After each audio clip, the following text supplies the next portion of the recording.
Hello plus 2 class, I hope you all are fine. Today we are going to start our first topic of 10th chapter, that is Bengal and Zamindars. So हमने कल इसका introductory part पढ़ा था जिसमें हमने ये देखा था कि जो ब्रिटिशर्स थे वो ईस्ट इंडिया कंपनी के थ्रू ट्रेडिंग करने आए थे इंडिया में एंड देन उन्होंने कॉलोनीज़ बनानी वहाँ पर स्टार्ट कर दी थी। तो सबसे पहले जो उन्होंने एंट्री की थी वो बंगाल में की थी एंड फिर वहाँ पर उन्होंने एक रूल बना दिया था और उसमें ये फिक्सेशन कर दी थी कि लैंड ओनर्स को या फार्मर्स को या पीजेंट्स को क्या करना पड़ेगा, फिक्स रेवेन्यू पे करना पड़ेगा। सो इस वजह से जो रिच थे वो और भी रिचर होते जा रहे थे और जो पुअर थे वो और भी पुअर होते जा रहे थे। तो इस तरह के जो कुछ चेंजेस थे बंगाल में आने लग गए थे और धीरे धीरे कॉलोनाइजेशन जो था वो इंडिया में होने लग गया था। तो इस चैप्टर के हमने दो ही टॉपिक करने हैं, फर्स्ट और सेकंड, और उसके सब टॉपिक्स हमने सारे कवर करने हैं। बस इतना ही चैप्टर जो है वो हमारे बोर्ड पॉइंट ऑफ व्यू से सिलेबस का पार्ट है। तो आज हम अपना फर्स्ट टॉपिक शुरू करते हैं, बंगाल एंड ज़मींदार। तो कॉलोनियल रूल जो था वो सबसे पहले बंगाल में इस्टेब्लिश किया गया था और इस यहाँ पर न्यू रिज़ाइम और रूरल सोसाइटी जो थी उसको फिर से रीऑर्डर करना, यानी उसे रीऑर्डर करना स्टार्ट कर दिया गया था, जैसे हमने कल बात भी की थी। तो 1.1 जो टॉपिक है दैट इज़ एन ऑक्शन इन बर्दवन वहाँ एक गांव है, वहाँ पे क्या हुई थी, नीलामी हुई थी। तो ये केस हम डिस्कस करेंगे। कहता है कि 1797 का टाइम पीरियड जब था तो एक ऑक्शन हुई थी। क्या हुई थी? एक ऑक्शन हुई थी और वो कहाँ हुई थी? बर्दवन में हुई थी। कहाँ हुई थी? बर्दमन में हुई थी। आज के टाइम में उसे बर्धमन कहा जाता है। क्या कहा जाता है? बर्धमन कहा जाता है। और ये एक पब्लिक इवेंट था। क्या था? पब्लिक इवेंट था। क्या हुआ था कि एक राजा थे, एक किंग थे जिनका नाम था बर्दवन।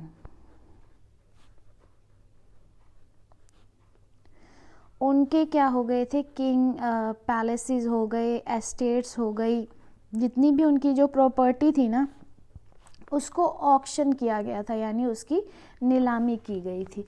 हुआ क्या था? कहता है कि 1793 में एक रूल बना दिया गया था। क्या बना दिया गया था? रूल बना दिया गया था जिसमें फिक्स्ड रेवेन्यू पे करना कंपल्सरी कर दिया गया था। क्या कर दिया गया था? कंपल्सरी कर दिया गया था। इस तरह का जो रूल था वो वहाँ पर बंगाल में बना दिया गया था जिसे परमानेंट सेटलमेंट सिस्टम कहा गया है। ठीक है, तो उसमें क्या किया गया था, एक आपको फिक्स्ड रेवेन्यू जो है वो गवर्नमेंट को पे करना पड़ेगा। तो जो बर्दमन थे यानी ये जो किंग थे ये बिल्कुल भी एबल नहीं थे, नॉट एबल टू पे द रेवेन्यू। तो उनकी जो सारी की सारी प्रॉपर्टी है, सारा का सारा जो एस्टेट है उसको ऑक्शन पे लगा दिया जाता है। लेकिन ये जो ऑक्शन हुई थी ना, ये इस ऑक्शन में क्या हुआ था, बड़े बड़े परचेजर्स आए थे। क्या आए थे? बड़े बड़े परचेजर आए थे। लेकिन इस कहानी में एक ट्विस्ट है। क्या ट्विस्ट है कि 95% जो परचेजर थे ना वो किसके बिहाफ पे ऑक्शन कर रहे थे? किंग बर्दमन के बिहाफ पे। बर्दमन पे के बिहाफ पे क्या कर रहे थे? ऑक्शन कर रहे थे। यानी ऐसे एक तो ये कह दिया गया था कि जो किंग बर्दमन था वो क्या हो गया है, बैंकक्रप्ट हो चुका है। उसी तरह से उसकी जो प्रॉपर्टी थी उसे नीलाम कर दिया गया था। लेकिन उस नीलामी में जितने भी लोग थे उसके 95% वो लोग थे जो किंग बर्दमन के बिहाफ पर बैठे थे, यानी उसके लिए उसकी प्रॉपर्टी की वो ऑक्शन लगा रहे थे। तो पब्लिकली तो ये जो प्रॉपर्टी थी वो सोल्ड आउट हो गई थी। लेकिन ज़मींदारी जो थी यानी इस प्रॉपर्टी पे जो उसका अभी भी रूल या हम कहेंगे कब्जा जो था बर्दमन का था। अगर आपने कभी कोई एक मूवी देखी हो जिस मूवी का नाम है ओम जय जगदीश, जिसमें 3 ब्रदर होते हैं, उनके पास एक अपनी पेरेंटल प्रॉपर्टी होती है जो ऑक्शन की स्टेट में आ जाती है। तो ये जो तीनों भाई होते हैं ना, उनमें से जो जय होता है सेकंड वाला, वो भी क्या करवाता है, मतलब ऑक्शन में अपने बिहाफ पे कोई पर्सन बिठा देता है और उसे कहता है कि मेरे नाम से नहीं, तुमने अपने नाम से ये प्रॉपर्टी खरीदनी है और बाद में तुमने ये प्रॉपर्टी जो है मेरे को ट्रांसफ़र करनी नहीं है। तो इस तरह का जो किस्सा था वो इस मूवी में डिस्कस किया गया था। एज सेम ही ये केस जो है वो यहाँ पे भी था कि बर्दमन की सारी जो प्रॉपर्टी थी वो नीलाम हो गई थी, लेकिन उस नीलामी में जितने भी लोग थे वो बर्दमन के थे, यानी 95% जो थे वो बर्दमन के थे। गवर्नमेंट के पॉइंट ऑफ व्यू से उसकी जो प्रॉपर्टी थी वो सारी नीलाम हो चुकी थी, लेकिन ज़मींदारी जो थी वो अभी भी उसके पास ही थी। तो ये था हमारा first topic, that is on auction in बर्दमन।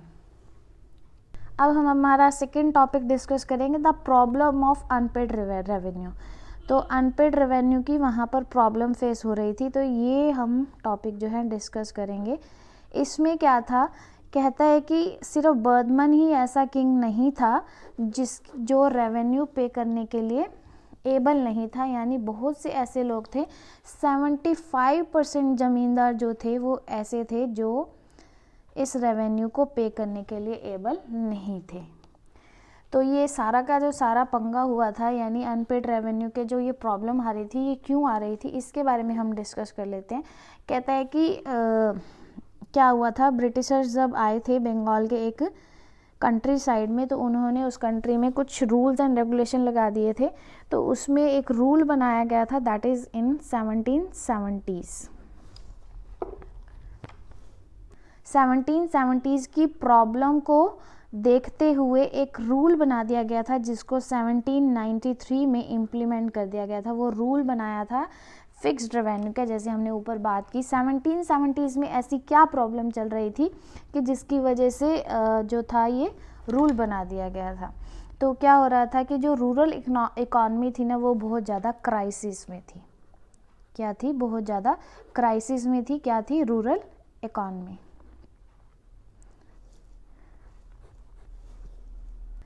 क्यों क्राइसिस में, क्योंकि वहाँ पे फेमाइन की क्या आ गई थी, सिचुएशन आ गई थी, यानी भूखमरी आ गई थी। और वो किस वजह से आ गई थी, लो एग्रीकल्चर आउटपुट की वजह से, यानी खेती का जो आउटपुट था वो बहुत ही कम आता था, जिसकी वजह से वहाँ पे फेमाइन की यानी भूखमरी की जो हो गई थी प्रॉब्लम, वहाँ के लोगों को फेस करनी पड़ी थी। तो फेमाइन फेस की गई, एग्रीकल्चर आउटपुट डिक्रीज होने के कारण, साथ ही ट्रेड डिक्रीज होने का, क्योंकि जब आउटपुट ही नहीं होगा तो ट्रेडिंग भी क्या हो जाएगी, कम हो जाएगी, जिसकी वजह से फेमाइन की वहाँ पे पोजीशन आ गई थी।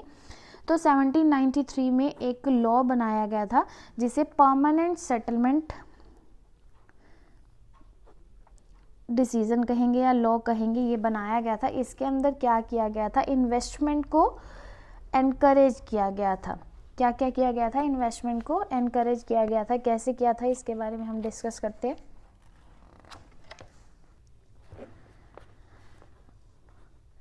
तो एक क्या बना दी गई थी, उन्होंने ये बना दिया था कि प्रॉपर्टीज राइट बना दिया था। क्या बना दिया था, प्रॉपर्टी राइट गवर्नमेंट ने बना दिया था। और साथ ही साथ सेकंड ये कर दिया था, परमानेंट फिक्स कर दिया था टैक्स।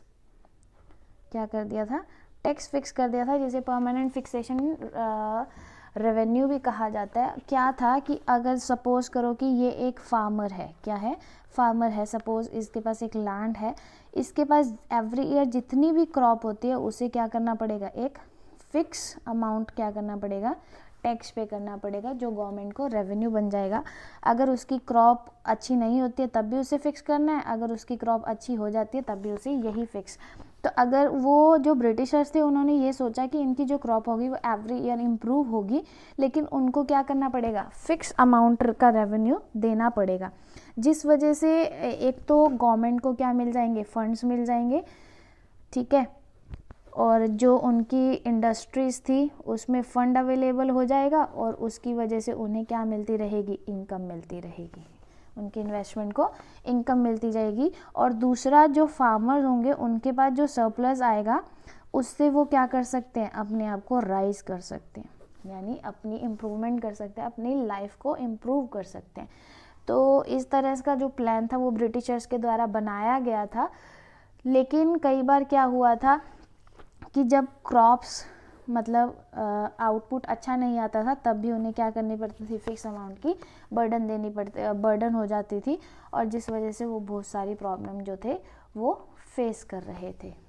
तो ब्रिटिशर्स ने तो ये रूल इसलिए बना दिया था कि एक तो उन्हें फंड्स मिल जाएंगे, ठीक है, और उनकी जो इंडस्ट्री है उसके अंदर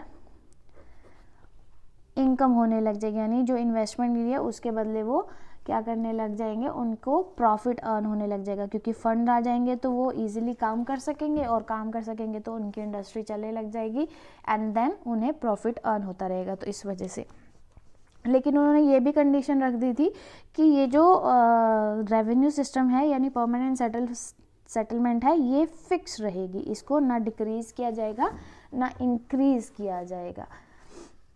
तो इस रूल से क्या हो जाएगा, ह्यूमन, फार्मर्स और रिच लैंड ओनर्स जो हैं वो एमर्ज होकर सामने आएंगे, यानी उनकी जो इनकम होगी वो इंक्रीज हो जाएगी। अल्टीमेटली फार्मर्स और रिच लैंड ओनर्स क्या हो जाएंगे, वहाँ पे इम्प्रूव होने जाएगी, उनकी कैपिटल बढ़ने लग जाएगी, और उनका जो बिजनेस है वो भी इम्प्रूव होने लग जाएगा। ठीक, तो इस वजह से ये जो थी ये परमानेंट सेटलमेंट सिस्टम बनाया गया था। अब बात आ गई थी कि ये सिस्टम तो उन्होंने बना दिया, लेकिन ये जो रेवेन्यू कलेक्शन का काम है ये कौन करेगा। क्या प्रॉब्लम आ गई थी, रेवेन्यू कलेक्शन का जो काम है वो कौन करेगा। तो एक बहुत बड़ी डिबेट हुई थी ब्रिटिशर्स के बीच में, जिसे प्रोलॉन्ग्ड डिबेट कहा गया। उसके बाद ये डिसीज़न लिया गया कि जो उस एरिया के, यानी बंगाल के राजाज होंगे या तालुकार्स होंगे, कौन होंगे, तालुकार्स, उन्हें अब क्या बना दिया जाएगा, जमींदार्स बना दिया जाएगा। क्या बना दिया जाएगा, जमींदार्स बना दिया जाएगा। तो अब ये सिस्टम क्या चल रहे थे, सपोज ये विलेजेस हैं और ये फार्मर्स हैं उस विलेजेस के, ठीक है, तो ये डिफरेंट हम एरिया डिवाइड कर देते हैं, ये विलेजेस हो गए, ये डिफरेंट एरिया के डिफरेंट फार्मर्स हैं, और ये कौन हो गए, राजाज हो गए या तालुकार्स हो गए, जिन्हें अब क्या कह दिया गया, जमींदार कह दिया गया। और ये क्या हो गई, ब्रिटिश गवर्नमेंट हो गई। क्या हो गई, ब्रिटिश गवर्नमेंट हो गई।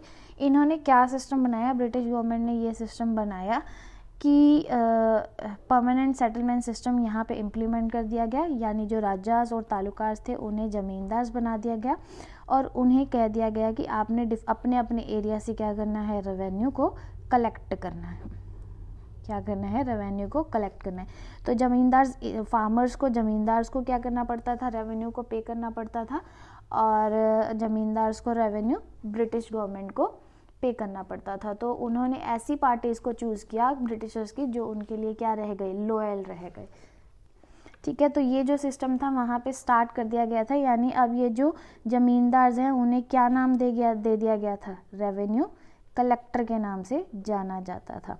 अब देखो, इन्होंने रेवेन्यू को फिक्स कर दिया, इन्होंने यहाँ से रेवेन्यू लिया और यहाँ इनका रेवेन्यू फिक्स है, तो इसके बीच में जो डिफरेंस आएगा उस डिफरेंस इनकम को यानी कौन रखेगा, ये लोग जमींदार रखेंगे। सपोज़ कि यहाँ पे जो रेवेन्यू कलेक्शन हुई वो 1000 रुपीज़ हुई, उस टाइम 1000 रुपीज़ बहुत बड़ी अमाउंट होती थी, और ब्रिटिश गवर्नमेंट ने ये रेवेन्यू जो है वो 700 फिक्स कर रखा है।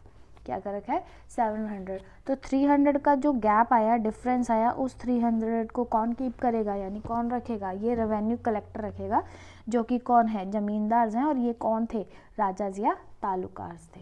तो इस तरह से जो था वो वहाँ पर सिस्टम जो था वो बनाया गया था।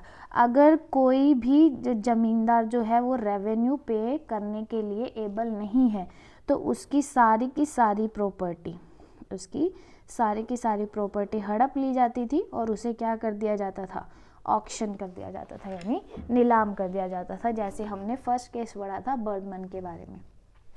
तो यही आपका आज का टॉपिक रहेगा। आई होप आपको समझ आ गया होगा। Enough for today. If you have any doubt after discussing this topic, please let me know. Otherwise, don't forget to do your work timely and don't forget to pray for everyone. See you in next video. Till then, take care. Thank you.